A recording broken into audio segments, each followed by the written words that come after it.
Hello everyone, welcome back to our channel MSB trades. Friends, ఇవాళ నేను మార్కెట్లో 4 trades మన పర్సనల్ గ్రూప్లో ఇచ్చాను. ఫస్ట్ ట్రేడ్ వచ్చేసి 20 పాయింట్ ఎస్ఎల్ తీసుకున్నాము. సెకండ్ ట్రేడ్ వచ్చేసి ప్రాఫిట్ బుకింగ్. థర్డ్ ట్రేడ్ వచ్చేసి profit booking. And fourth trade వచ్చేసి కూడా ఆల్ టార్గెట్స్ వచ్చి ప్రాఫిట్ బుకింగ్. ఇప్పుడు ఈ ప్రాఫిట్ బుకింగ్ కావడానికి రీజన్ ఏంటి అంటే, మార్కెట్ ట్రెండ్ అనేది మనం నిన్ననే ఐడెంటిఫై చేసాము. అండ్ ఆ ట్రెండ్ మీదనే ఇవాళ మనము ట్రేడ్ చేసాము. ఓకే, ఇప్పుడు ట్రెండ్ అనేది మొత్తం కాల్ సైడ్ ఉండే మార్నింగ్ నుండి అయినా కానివ్వండి. సో ఫస్ట్ ట్రేడ్ వచ్చేసి మనం ఎస్ఎల్ బుక్ చేసాం, కానీ ఆ ఎస్ఎల్ బుక్ చేయడానికి రీజన్ ఏంటి అంటే మన క్విక్ డిసిజన్ మేకింగ్ అండి. ఎందుకంటే మనం 20 పాయింట్స్ ఎస్ఎల్ బుక్ చేయకపోతే మార్నింగ్ 100 పాయింట్స్ ఫాల్ అయ్యి మళ్ళీ ర్యాలీ ఇచ్చింది కాబట్టి అది లెక్కలో రాదు. బట్ మనం ఏంటి అంటే ఫాల్ అయ్యి ర్యాలీ ఇచ్చింది, ప్రాఫిట్ బుకింగ్ అయింది, అది లెక్కలో రాదు. బట్ మనం ఏంటి అంటే మనం డిసిజన్ మేకింగ్ చేసాం కదా, పర్టికులర్ పర్సంటేజ్తో మనము ప్రాఫిట్ అయినా లాస్ బుకింగ్ అయినా తీసుకోవాలని. అది నేను స్ట్రిక్ట్లీ ఫాలో చేస్తాను కాబట్టి ఇక్కడ 20 పాయింట్స్ ఎస్ఎల్ అనేది బుక్ చేశాను. ఓకే, అండ్ సెకండ్ ట్రేడ్ వచ్చేసి కూడా చూడండి సిఈ సైడ్. థర్డ్ ట్రేడ్ వచ్చేసి సిఈ సైడ్ ఉంది. ఫోర్త్ ట్రేడ్ వచ్చేసి కూడా సిఈ సైడ్. ఫోర్త్ ట్రేడ్ అనేది నేను 345లో ఇచ్చాను, 402లో నేను ఎగ్జిట్ చేయించాను. అంటే ఎన్ని పాయింట్స్ దొరికాయి ఇక్కడ మనకు? ఇక్కడ వచ్చేసి ఒక 57 పాయింట్స్ లాస్ట్ ట్రేడ్లో కూడా మనకు దొరికాయి. ఓకే, ఇవాళ టోటల్ మొత్తం ప్రాఫిట్ బుకింగ్ వచ్చేసి 165 పాయింట్స్. దాని లోపల 20 పాయింట్స్ తీసేసిన 145 పాయింట్స్ అనేవి మనకి ఇవాళ ప్రాఫిట్ బుకింగ్లో ఉంది. ఇది ఇవాళ అనాలిసిస్. ఇప్పుడు ఇది వచ్చేసి నేను డిలీట్ చేసేస్తాను. ఓకే, నేను ఎప్పుడైనా మార్కెట్‌లో మార్క్ చేసే పెట్టుకుంటానండి ట్రేడ్ చేసే ముందు. వితౌట్ మార్కింగ్ నేను మార్కెట్‌లో ట్రేడ్ చేయను, ట్రేడ్ ఇవ్వను. ఓకే, ఇవాళ మార్నింగ్ ఏమైంది? ప్రీవియస్ డే క్లోజింగ్ ఉంది కదా, గ్రీన్ క్యాండిల్. ఈ గ్రీన్ క్యాండిల్ క్లోజింగ్ ఉంది కదా, ఈ గ్రీన్ క్యాండిల్ దగ్గర వచ్చిన తర్వాత మార్కెట్ అనేది దీని మీదికి వెళ్తూ వెళ్తూ గ్రీన్ సాలిడ్ క్యాండిల్ అనేది ఫామ్ చేసింది. సో నేనేం చేశానంటే, అప్పుడు గ్రీన్ సాలిడ్ క్యాండిల్ ఫామ్ చేస్తుంది కదా అని నేను 9:20 AM నేను ట్రేడ్ ఇచ్చాను. మీదికి వెళ్ళింది, ఫస్ట్ టార్గెట్ దగ్గరకు వరకు వెళ్ళింది, కానీ టార్గెట్ అచీవ్ కాలేదు. దాని తర్వాత రివర్స్ అవుతూ అవుతూ అదే క్లోజింగ్ లెవెల్ బ్రేక్ చేస్తుంది కాబట్టి నేనేం చేశానంటే ఎగ్జిట్ చేపించేశాను. బికాస్ డిసిజన్ మేకింగ్ అనేది ఇంపార్టెంట్, మార్కెట్ స్ట్రక్చర్ అనేది కూడా మనకి ఇంపార్టెంటే కదా. దాని తర్వాత అది 100 పాయింట్స్ పడిపోయింది. దాని తర్వాత మళ్ళీ ర్యాలీలోకి వచ్చింది. అది డజంట్ మ్యాటర్. ఇప్పుడు ఇక్కడ ఏమైంది మార్కెట్‌లో?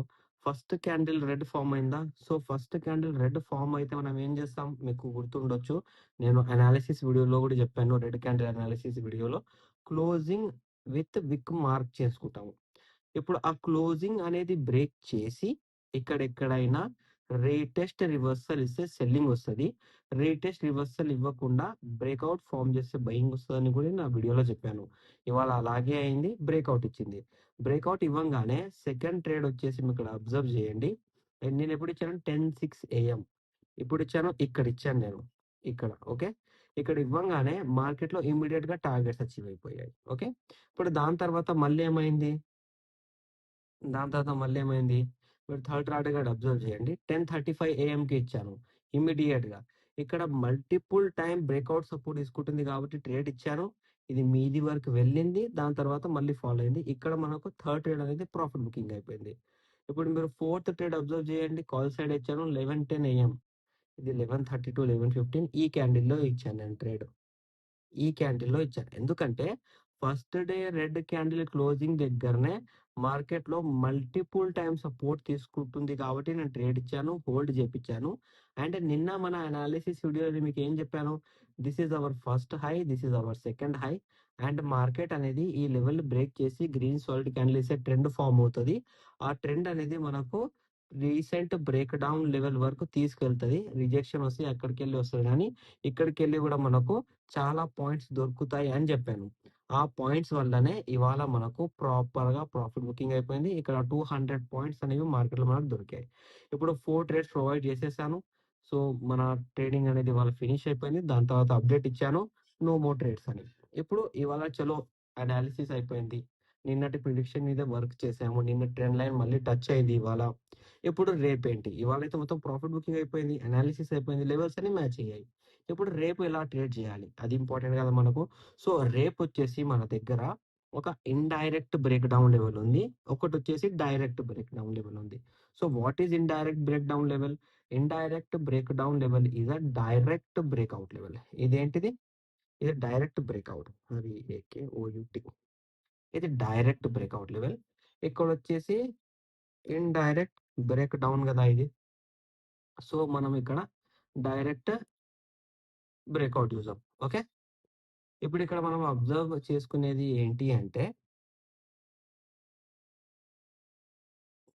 డైరెక్ట్ బ్రేక్ డౌన్ ఇక్కడ ఫార్మ్ అయింది కాబట్టి it will close and new direct breakdown level is this. ఇప్పుడు దీన్నే మనం డైరెక్ట్ బ్రేక్ డౌన్ లెవెల్ ఎందుకు అంటున్నాం? బికాస్ ఇక్కడ మీరు అబ్జర్వ్ చేస్తే బ్రేక్ డౌన్ ఇచ్చిన తర్వాత సేమ్ బ్రేక్ డౌన్ నుంచి రెస్పెక్ట్ తీసుకుంది కాబట్టి ఇది మనం కౌంట్ చేస్తున్నాం. ఓకే. అండ్ ఈ లెవెల్స్ 2 లెవెల్సే బ్యాంక్ నిఫ్టీలో ఉన్నాయి. మీరు రేపటి మార్కెట్ అనేది చాలా ఈజీ ఉంది. బికాస్ 55,591 లెవెల్ రీచ్ కాకపోతే మార్కెట్‌లో ఫాల్ ఉంది. ఫాల్ ఎక్కడి వరకు ఉంది? 55,347. ఎందుకంటే ఇండైరెక్ట్ బ్రేక్ డౌన్ లెవెల్ దగ్గరే కదా బ్రేక్‌ఔట్ అనేది ఫార్మ్ చేసింది. సో, మార్కెట్ అనేది ఫాల్ అక్కడి వరకే కావాలి. అక్కడికెళ్ళి ర్యాలీ చేయాలి. And if possible 55,591 level break చేస్తుంది. బ్రేక్ ఎలా చేయాలి?